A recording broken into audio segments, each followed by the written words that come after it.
Hey soulmate, welcome back to my channel. Thank you so much for tuning in. Today we're going to be learning how to sew your dart without any budge. So that's my dart on my fabric.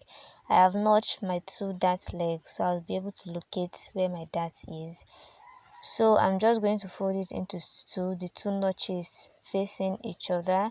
I'm going to use my machine to sew. I'm going to back stitch the beginning. Yes, so I'm going to sew it like that to the part where my dart is ending, and I'm not going to backstitch. As you can see, I did not backstitch.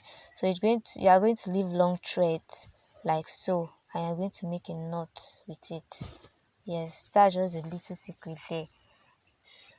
So as it is like so, you know your thread will tangle together. So I'm going to use a pin to untangle it before tying my knot.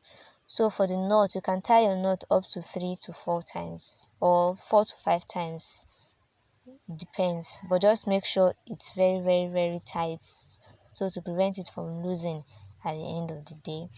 So after making my knot like so, I'll go to the ironing table and give it a good press. This is how it looks like after ironing. See, no budge. Look at it, relaxing perfectly. So we have come to the end of today's tutorial. Thank you so much for watching. Bye.